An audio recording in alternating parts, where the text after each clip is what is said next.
Revealed in upcoming episodes of this program are the contents of a recently unearthed repository classified by the secret government, the Phenomenon Archives.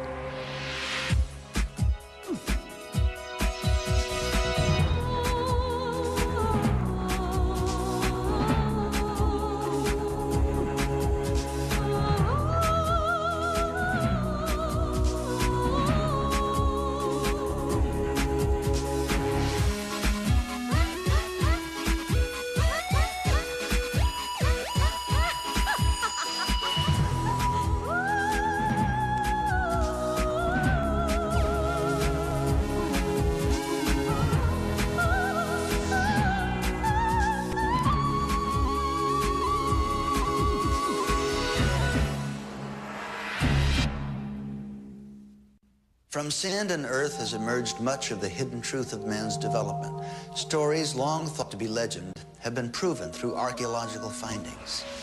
Though there is an occasional misrepresentation, for the most part, we don't doubt archaeologists. We would prefer to revel in the odyssey of our own beginnings. Ambition led Ron Wyatt to his personal crossroads with a biblical tale known to every school child. 22 years later, he still doesn't have all the proof that some would demand. But the mystery of the boat-like shape on the side of a mountain in Turkey has made Ron a celebrity. But in the field of archaeology, celebrity comes at a price. There's a real soft place in the earth right under it. On June 16th, 1987, Ron Wyatt and a documentary film team from the United States traveled to eastern Turkey at the invitation of the governor of the Turkish province of Agri. There, they participate in a ceremony at the base of site known locally as Doomsday Mountain. A ceremony of commemoration marking not only this now historic region, but the apex of 27 years of painstaking and sometimes life-threatening research. On June 20th, 1987, the governor of Agri proclaims to the world that the Turkish archaeological authorities confirmed the findings of the Ron Wyatt expedition and declare the area under investigation the landing site of the legendary Noah's Ark. Ron's contribution to this discovery earns him VIP status as he actively participates in the dedication of the site. The traditional sacrifice of a lamb sanctifies this holy place as the governor drops the first shovel of concrete into the inaugural footing of what will become a multicultural, interfaith visitor center and park. Here, all may gaze upon what experts believe to be the final resting place of Noah's Ark.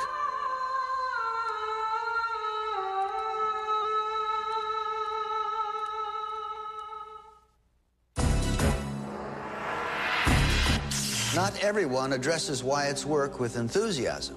Biblical Archaeological Digest seems to consider him either a fraud or a con man. Many over the years have attempted to detract from his findings, but the real mystery in Wyatt's story is what inspires a family man with a perfectly normal life to travel halfway around the world in search of something that's been missing and presumed lost for thousands of years.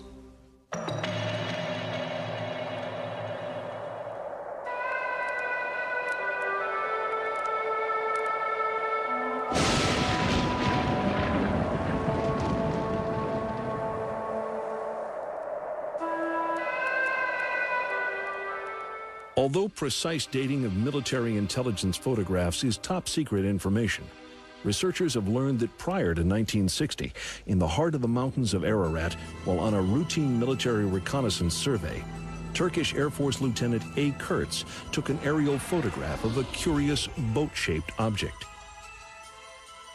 Subsequent review by Turkish photographic specialists confirmed the dimensions of this object to be virtually identical to those stated in the Old Testament as the length and roughly the width of the famous Diluvian vessel.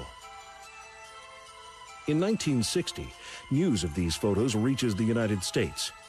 They are brought before the Archaeological Research Foundation, an advanced group of scientists and explorers. Under the aegis of the Turkish military, a joint Turkish-American expedition is assembled. Wilbur Bishop, a member of the 1960 expedition.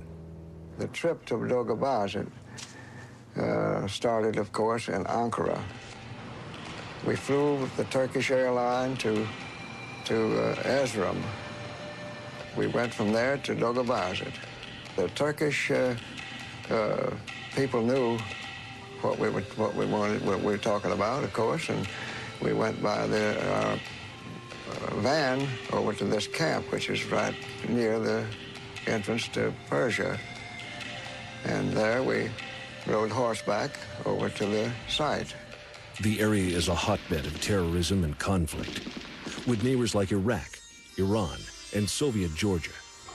Turkish soldiers accompanied the expedition to assure their safe passage to and from the region. Well, we got off of the horses and we looked down and could see it right from there. We was about, I guess, 500 feet from the site, on the side of the hill.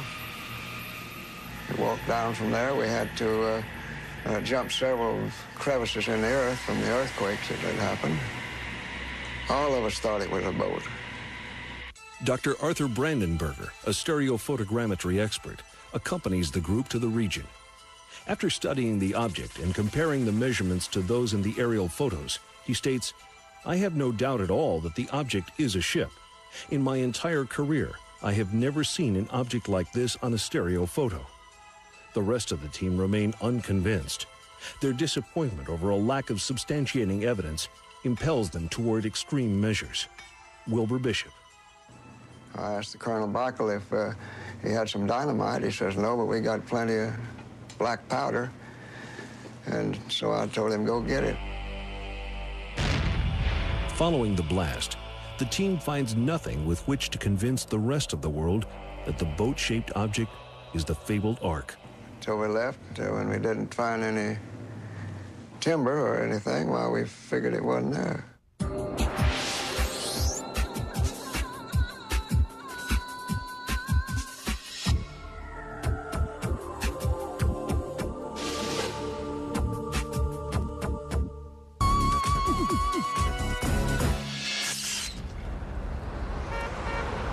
Looking to capitalize on what could be one of the greatest archaeological finds since the pyramids, the U.S.-Turkish team, made up of private treasure seekers as well as government personnel, lose heart when their hard work doesn't produce immediate, tangible results. Though their lack of scientific proof doesn't reflect well on this first expedition, other Ark hunters will eventually capitalize on their mistakes. This is especially true of Ron Wyatt, who begins his search by investigating confidential military reports and arcane text, seeking any relevant account of the Ark. What he finds is astonishing. On September 5, 1960, Life magazine reports the results of the expedition, after which public interest in the object wanes for everyone except Ron Wyatt. Ron Wyatt is a nurse anesthetist practicing at Memorial Hospital of Nashville, Tennessee. He is inspired by the mystery of the object and the Life magazine article. Though he cannot take time away from his family and career obligations to set out on an expedition of his own, he immerses himself in the study of the Ark and its place in history. He pursues the related sciences, geology, archaeology, chemistry, preparing himself for his ultimate goal, the field exploration of the boat-shaped object. We, at that point in time, began to do a lot of research, background research on the probable landing site of Noah's Ark, and review the existing stories about people that claim to have seen the Ark on the mountain and nearby areas. Over 200 versions of a global deluge, a flood of planetary proportions exist in the folklore and historical references of various cultures. Written individual accounts provide abundant evidence for a universal flood theory. Ron Wyatt's independent studies reveal approximately 30 different sightings of the Ark's purported resting place on or near Mount Ararat. None of these sightings, however, are factually based, and many are contradictory. The 30 so-called eyewitnesses, and I don't doubt the integrity of these people, there are several stone formations on that mountain that resemble a boat, but no one was ever able to get photographic proof. Also, I found that, say, for example, in World War II, the pilots that flew by the mountain and made entries in their flight log that they had seen a boat-shaped formation on the mountain. They said that the boat-shaped formation was on the southeast face of the mountain. The person that wrote this, or quoted this in his book, said that the log stated it was on the northwest face of the mountain. And so I found that some of the reliable data had been misquoted in some of the books in an attempt to convince people that the boat perhaps was in a different site than it really was. Mount Ararat, a peak capped by glaciers, has been an active volcano on and off for thousands of years. No wood structure could possibly have survived on this mountain scoured by lava and ice. However, of the 30 well-documented sightings, not one places the Ark precisely on Mount Ararat. In the biblical text itself, Genesis chapter 8, verse 4, it states the Ark came to rest in the mountains. That's plural, mountains of Ararat. His conclusion inspires Ron Wyatt to visit once again the findings of Wilbur Bishop's team and the site explored by the 1960 U.S.-Turkish expedition. In 1977, after 17 years of research, Ron is at last able to begin field work in eastern Turkey. He hires D. Lavar, a local guide who over time proves an indispensable aid to the research. Their first foray into this intimidating land reveals a defiant vastness, making their search seem endless. The region, burdened by ages of warfare and laden with antiquity, is a place almost lost in time.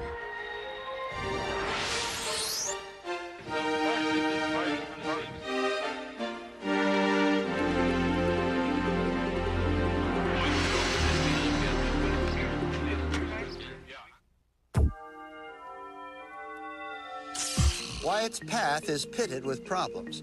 One man, a confidant and chief physicist at Los Alamos National Laboratory, actually tries to steal Ron's discovery, breaking into his study and rifling through his files in a botched attempt to abscond with the precious record of his find. Vicious competitors scramble to locate the Ark in a different geographical region simply to forestall the Wyatt expedition and keep them from staking their claim.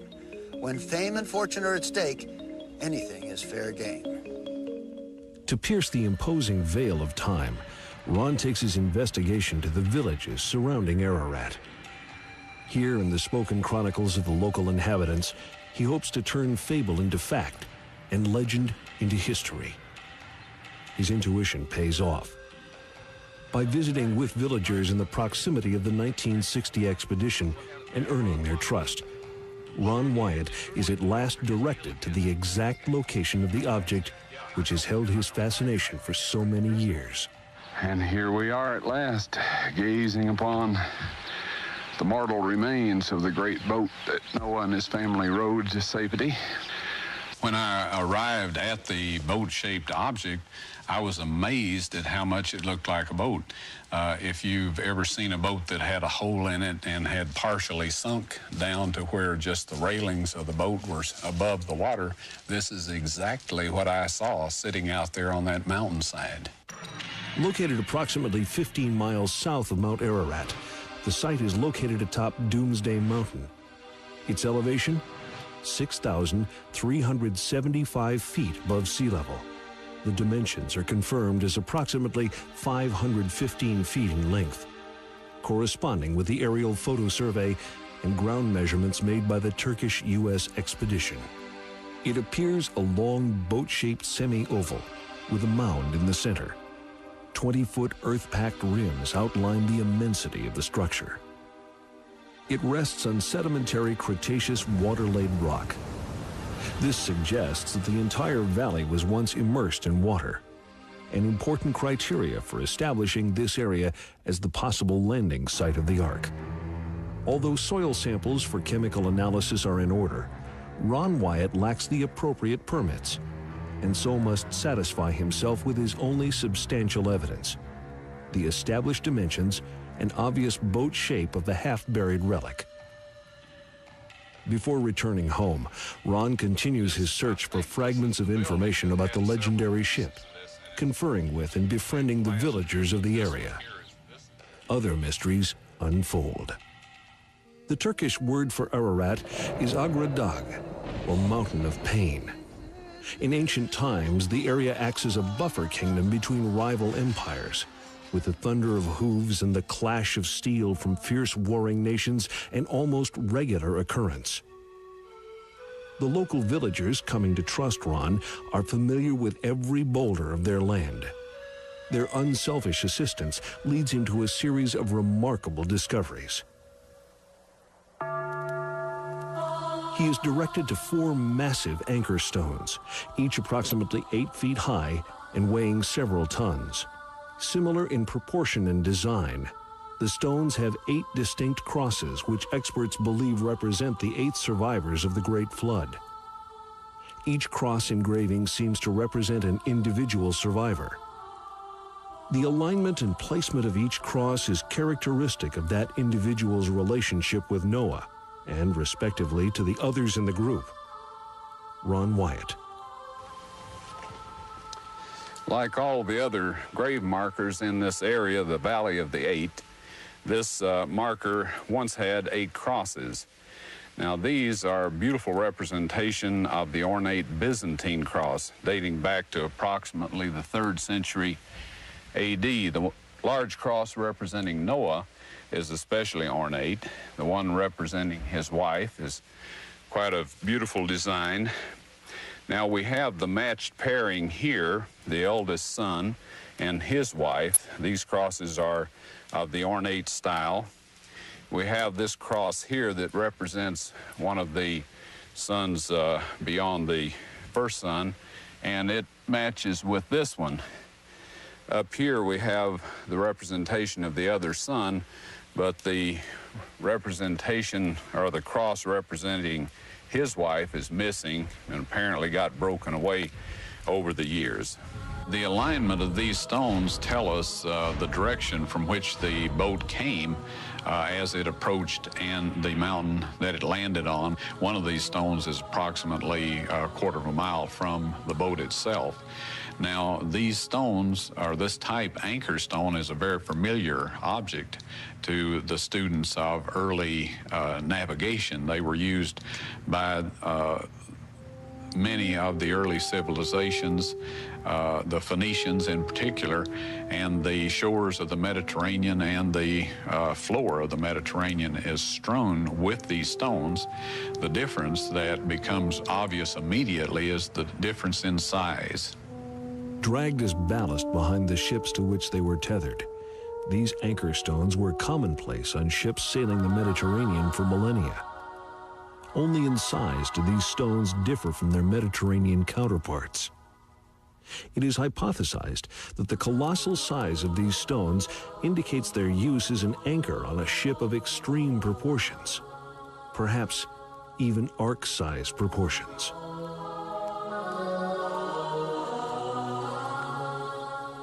The villagers support this physical evidence with their fabulous tales brought down through the years from father to son. The village in which the standing anchor stone rests is known as the Village of 8. Located a few miles from the village, this majestic valley is known as the Valley or Region of the 8. None of the villagers can identify how these places were named, but many think them a message handed down from antiquity, a tribute to Noah and his family, the 8 survivors of the Great Deluge. With a PhD in archaeology, Dr. William Shea of the Biblical Research Institute of Washington, D.C., assists in analyzing the data from the Wyatt expedition. His own interest in the boat-shaped object dates back to the original 1960 research junket. As a teacher of Old Testament studies, Dr. Shea brings a revered and varied perspective to his review of the facts surrounding the ark-like phenomenon.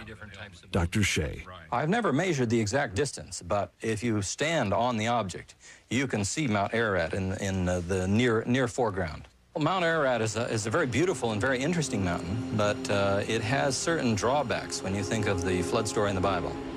Mount Ararat is a volcanic peak over 16,000 feet high. If you think about the ark coming to land on a volcanic mountain, that's not a very propitious spot for it to be salvaged if you're going to find any remains. In fact, some of my friends who have been working on that particular mountain have been working on the northwest face where there's the great Ahura Gorge. Now, that blew out in historical times, and it seems like to me that would be the very worst place to have a preserved remnants of the ark. So, on the other hand, the site that we've been talking about in the mountains across the valley, those are sedimentary rocks. They're not volcanic rocks, sedimentary rocks, water-laid rocks, the type of rocks that one would expect from flood activity. Another thing about Mount Ararat is that it's a glacial-covered mountain peak. I don't know the exact dimensions, and it varies according to the weather, of course. The glaciers shrink back in the summertime and they extend in the wintertime. But several thousand feet of the mountain's top are covered with glaciers, and these glaciers, of course, scour the rock of the mountainside. So if you had an ark-shaped object up there, it would suffer from the same damage that the scouring of the rock would suffer from. Now, the formation that we have, as it's been surveyed both from aerial photographs and on the ground, it's been measured both ways, is 150 meters long, or almost 500 feet. If you take that long Egyptian cubit, assuming Moses is the author of the account, or the transmitter of the account, and apply that standard of measurement, it is interesting that this formation, either in the photographs or on the ground, has measured to essentially what would be 300 cubits long. Now, that's a remarkable correspondence. It's not 500 cubits, it's not 150 cubits, it just happens to be 300 cubits long. And the biblical story just happens to record the length of the ark as 300 cubits long. One further suggestion about the width of the formation. If you take the biblical measurements and add them up, you come out to a figure relatively close to the width of the formation in this way. The height of the ark was 30 cubits, the width of the ark was 50 cubits, and the height of the ark was another 30 cubits. Now, if you add that up as the distance around the hull of the ark, you get 110 cubits. The width of the formation, as measured on the ground, is 150 feet. Now, just as a rough figure, 100 cubits would be 150 feet, so it's relatively close. It's not precise and not exact, but it's relatively close, even figuring it that way.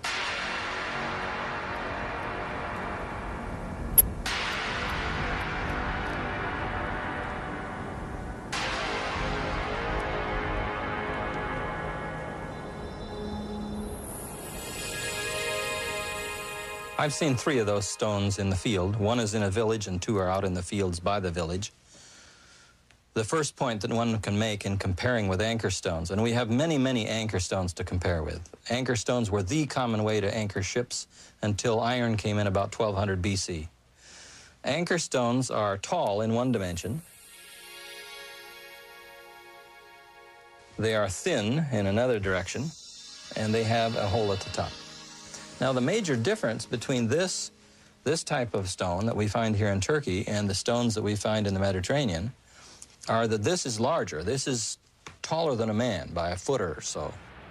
You could project that and say maybe it goes along with a larger ship. Now, the other aspect of these stones is their iconography. Somebody has carved some signs into them, as you can see from this one right here. The large cross in the center would be Noah. The medium-sized cross to the right and below would represent Noah's wife. 3 of the crosses up one side, above the arm of the cross, the major cross, would represent Noah's sons. The other 3 crosses up the other side would represent the wives of Noah's sons.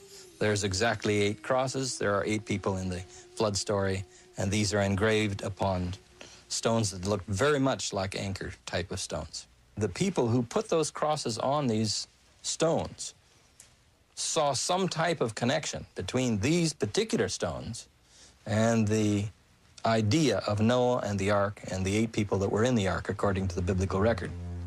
Now, these stones are very unusual and irregular in that they are not near any normal natural body of water. It seems evident to me that somebody either wanted to depict something like an anchor stone or actually used an anchor stone in this area. And yet, the nearest bodies of water are 75 miles to the southwest and 100 miles to the north. No normal, natural, reasonable explanation for why anchor stones would be used in this particular area.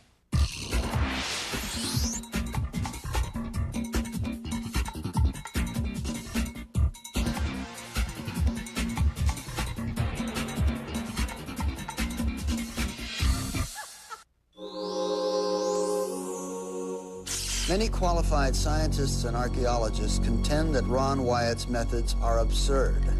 They say that Ron is a victim of his own rhetoric and that his facts, while partially true, are equally suspect. He's been accused of placing relics at the site and then falsely claiming that they're authentic.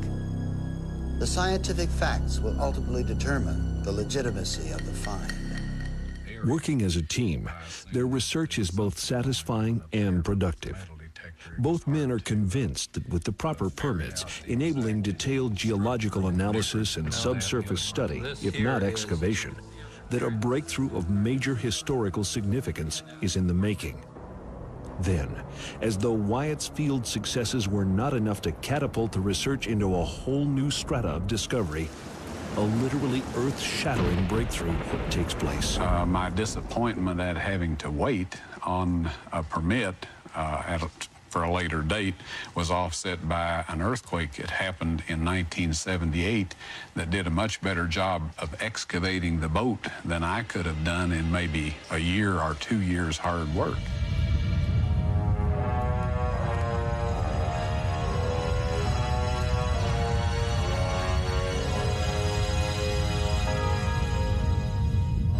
The earthquake drops the veil of soil from along one side of the boat's remains, leaving exposed the timber-shaped ribs of the ancient vessel. Here, at 6,300 feet above sea level, in the mountains of Ararat, lies what appears to be the hull of a massive, ancient, man-made ship. The sides of the object clearly exposed, the outline of the hull as evident now as the object's incredible mass. It simply dropped the earth away from the outside of the boat and left the rib timbers and other structures of the boat out there where you could see them. Also, there was a vertical split right down the center of the boat, which enabled me to measure the depth of the boat, plus get good, clean, fresh sample material out of there to have analyzed to tell us more about the chemical composition of the boat. These two photos, post and pre-quake, establish the extent of nature's timely excavation. On the left, a photo taken in 1960 by the Turkish U.S. team. At right, a photo taken by the Wyatt expedition in 1979, shortly after the earthquake. These photos clearly illustrate the large quantities of earth displaced from the sides of the object, before the quake and after. The quake has cracked the object down the center, allowing fresh soil samples to be taken for analysis. Samples are taken from the near vicinity as well to identify any significant differences in quantities of trace chemicals. The samples are rushed back to the United States, where they are immediately analyzed. The results are electrifying. A high carbon content in the soil taken from where the boat's timbers are exposed provides evidence of long decayed wood. Traces of metal are detected, revealing the possibility of objects such as metal supports. These are the first factual signs that the object is not simply a natural phenomenon, but may prove to be man-made. Soil samples have been taken from the formation on two different occasions, in 1979 and again in 1984. It's the 1979 samples that first gave the clue that there is a distinct difference in the amount of carbon in the formation as opposed to the field outside of the formation. I have the reports here. If there was wood in this formation, that kind of a reading with 5% of carbon content would point to it. That's the kind of reading you would expect to get from the decayed wood. Once we became aware that there were concentrations of metal in this boat formation that were associated with what appeared to be structural remains, the next obvious step was to investigate the site with the use of metal detectors. We set up a expedition with permit to go out with 4 types of metal detection equipment, and with this we carefully surveyed the boat, and we laid out tape, survey tape, on top of the ground or on top of the formation to indicate the position of the metal patterns in the boat. 5 field research specialists, including Dr. John Baumgartner, a physicist from Los Alamos National Laboratories, accompany Ron on his next expedition. Using metal detection devices, they construct from the evidence gathered the unmistakable pattern, the regular features delineating a symmetrical, internal, subsurface structure of massive proportions. Dr. Shea. You could call the year from August of '84 to August of '85 the year of the metal detector, because he took a metal detector over, went over the formation, and first of all, he got positive readings from his metal detector, but it showed readings in patterns. And the results with all 3 different types of metal detectors were consistent, and they did indeed give a pattern as they laid out strips. Now, they also got crosswise patterns, and this was first discovered with the metal detectors.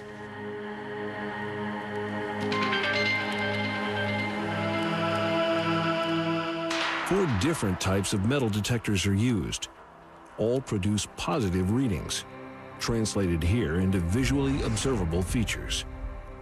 No positive results occur in the readings taken outside the boat-shaped area. Dr. Shea. If you had petrified wood in this formation, and the petrification takes place by a process of mineral elements flowing through the wood and depositing in them, then you would expect the trace readings that those minerals would give to follow the pattern of the decayed timbers and the petrified wood, petrification process. And so one possibility would be that this is a reflection of the petrification process of an original form, which would underlay this formation as it now stands. When we did this metal detector evaluation of the boat formation, we covered the sides of the boat also, the area that had been left bare when the earth fell away during the earthquake, and the rib timber patterns and the keel or keelson patterns were very obvious there along the sides also. Now, another thing we did with these metal detectors, where we spotted high concentrations, say of iron, for example, we were able to collect a sample of 91% pure iron that showed preferential gradients under microscopic examination. And in our language, that meant that this had been hand-worked. Their evidence is strong, but without excavating the site, a costly and time-consuming process, the group is concerned that they may not realistically be able to confirm their findings and prove to all the world the existence of a subterranean vessel.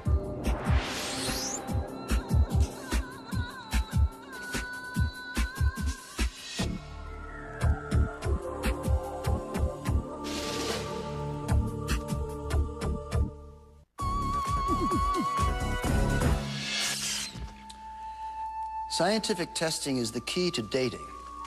It's also essential to establishing the facts that will define the structure as a boat. Bringing experts to this location in eastern Turkey, however, is another matter. It's brimming with ethnic and national conflicts. Though they can't be certain of the motives, Ron and his party have been targeted for kidnapping and possible extermination by a group of terrorists notorious in the area. Despite this threat, the scientists and researchers invited on the expedition choose to continue on their mission, and the team is dispatched to the site. Subsurface interface radar transmits electromagnetic pulses, or short-wavelength electric energy bursts, into the ground. Echoes from these pulses bounce back and are measured by a receiver. The echo time can be translated into readings. These are graphically recorded on a continuous roll of paper, like you might see in the printout of an electrocardiogram. By this process, objects beneath the ground may be located and, to some degree, measured. we got back to America, raised the money, and made the arrangements to get a subsurface interface radar system out to eastern Turkey.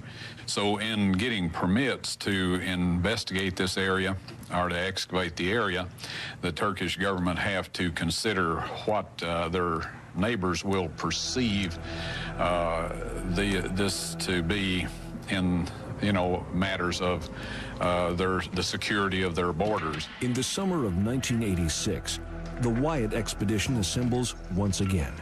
They receive the necessary permits from the Turkish government and prepare to perform the radar scan. Everything is set up for this most critical scientific confirmation. Then, what could never have been predicted comes to pass, and they are stopped dead in their tracks. Now, we had been informed that we were in some danger of terrorists attacking us or taking us hostage. And in the light of this, the Turkish government provided a group of 30 commandos that accompanied us out to the boat formation each day. And they would go out and hide themselves in the crevices, canyons and whatnot around the boat site. Now, what happened just took a matter of seconds, but to me it seemed like several minutes. Our Turkish commandos just rose up literally from the earth where they had been hiding and decimated these terrorists with automatic gunfire.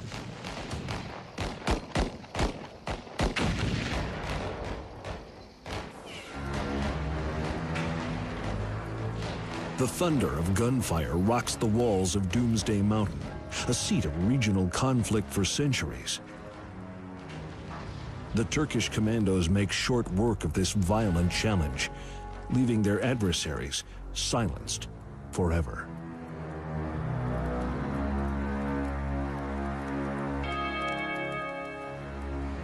The Wyatt expedition makes the Turkish headlines, but not in the way that they had sought.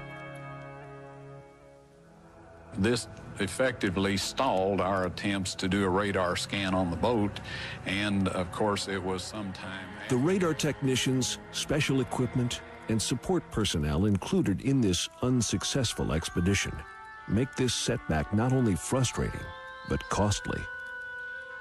Not knowing whether his way is obstructed by fate or some other less obvious interference, Ron Wyatt must patiently endure. He realizes that there are competitors who would attempt to preempt his effort, and others with political and even religious reasons for trying to dissuade him from his quest.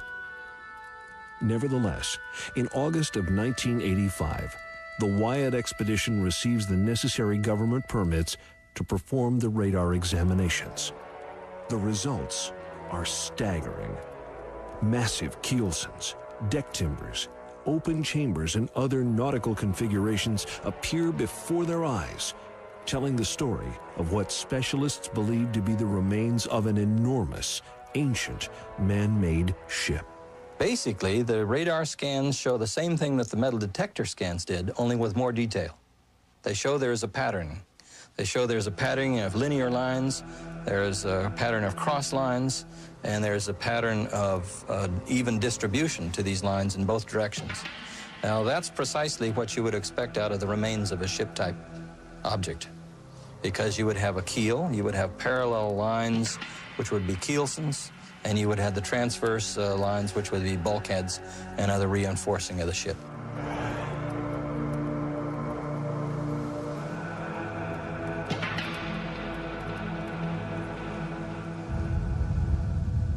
Immediately after the earthquake, it was to measure the depth of the deposit or the remains of the boat along the length of the boat. At the point where the deposit thickened, it was at that point that the upper decks began. And we found that this was a three-tiered or three-decked boat. Now, in 1985, 1986, and 87, we were able to measure this laterally also.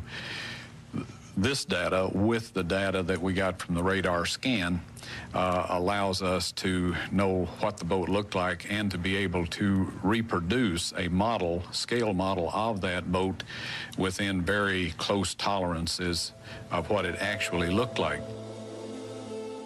This is the best estimate of what Noah's Ark looked like. Now the deck portion of the boat shows up very clearly on the radar scans, and we have reproduced that here in the deck portion of the model. Now the boat itself is very unique internally as well as externally, and in this end we find the bracing to hold the hull out and to maintain its strength in a stormy sea. As you look up the boat here, you find that there's many chambers in here, which no doubt were the areas that the animals were kept in. Up near the front, we have a ramp system which allowed the animals and the people that occupied the boat to move from one level of the boat to the other, and this, of course, begins at the door. We've gone about as far as we can go in surface survey work and even scanning work. There are other types of scans that could be done. I don't know that it would be that helpful, really, to get more scans. What we really need now is excavation. But I would say that each one of these positive steps does point directly identifying this formation as containing remains of Noah's Ark. But the final proof of the pudding ultimately must come from excavation. We're delighted with the results, and at this point in time, personally, I can look anybody in the eye and say that this boat-shaped formation in eastern Turkey is actually the remains of Noah's Ark.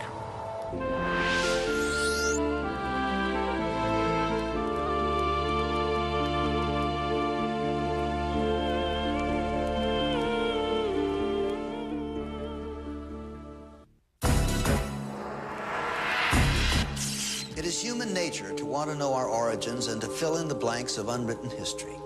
To justify spiritual beliefs, many have tried to confirm the existence of God with black and white facts. While there is factual evidence that the remains of a boat are buried on Ron's Mountain, there's nothing conclusive to prove that it's the fabled Ark. Then again, there's nothing conclusive to prove that it isn't.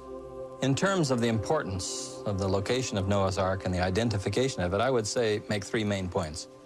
First of all, as one goes through the history of the human race in the Bible, this stands as an important historical event, a very transitional event. It's an event that divides two eras in biblical history. So just in terms of history of the race, it's an important event.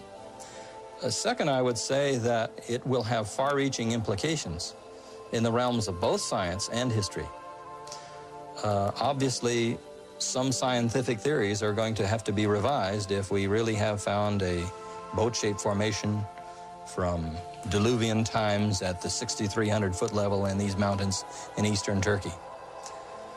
Third, I would say that there is a religious teaching out of it. There's a theology in Genesis 6 to 9, the three chapters that cover the flood story, and I would say it reveals two sides of the character of God. Reveals his character as judge of the antediluvians for the nature of their civilization, yet his redemptive activity is shown in his graciousness and mercy extended to Noah and his family. In every generation, there are those who dedicate their lives against all odds to the greater search for knowledge and truth. Before them lay not only the impediments of nature, but the obstructions placed by men unfriendly to their quest. These obstructions are made manifest through deception, misleading information, and political trickery perpetrated often by governments and powerful religious leaders. Overcoming each challenge and facing down every obstacle along the way, the Ron Wyatt expedition has contributed to the world what was formerly considered lost to time and the elements. It is now proclaimed by many to be the final resting place of that legendary Diluvian vessel, the salvation of all life on our small planet, none other than Noah's Ark. In his quest for Noah's Ark, Ron Wyatt discovered an enormous, ancient boat-shaped object partially buried on a mountainside, 6,300 feet above sea level. Why is it there is a question for civilization to puzzle over for centuries to come. Why it has taken this long for you and I to learn of the Ark is perhaps a man-made mystery of more pressing significance. Lost no more are the phenomenon archives.